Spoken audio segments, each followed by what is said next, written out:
کہتے ہیں کہ میری بیوی جو ہے وہ دیندار ہے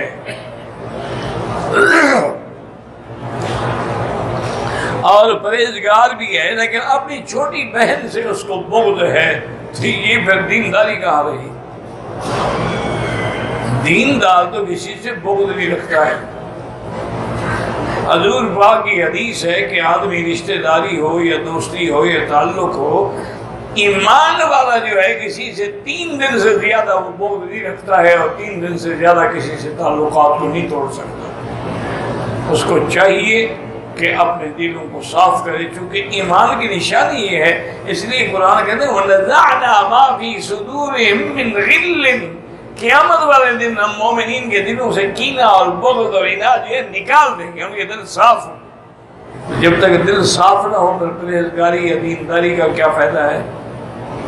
اصل میں مشکلات یہ ہو گئی ہیں میرے بھائی، آج کل لوگوں نے دین اسی کا نام سمجھ لیا ہے کہ ایک آدمی نے داڑھی رکھی ہوئی ہے، نماز پڑھتا ہے، روزہ رکھتا ہے، تو لوگ سمجھتے ہیں بس ماشاءاللہ یہ کوئی دین کا پہاڑ ہو گیا۔ یہ بات نہیں ہے۔ جب تک دین کے تمام احکام پہ، تمام اوامر پہ عمل نہ ہو اور تمام منہیات سے رک نہ جائے، اس کو آپ یہ نہیں کہہ سکتے وہ دیندار۔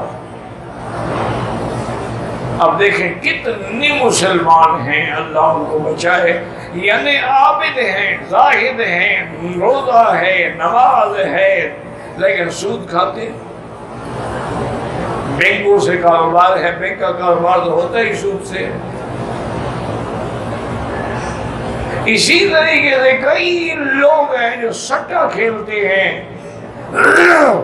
شیئر خریدتے ہیں، یہ بھی نہیں دیکھتے کہ جس کمپنی کا شیئر ہم لے رہے ہیں وہ حلال بیچتی ہے یا حرام بیچتی ہے۔ تو اس لیے اپنے بیوی کو سمجھائیں کہ وہ توبہ کرے، استغفار کرے۔ دل کے اندر کینہ رکھنا جو ہے یہ بہت بڑی غلط علامت ہے، اور اللہ اس کو توبہ کی اور اصلاح کی توفیق عطا فرمائے۔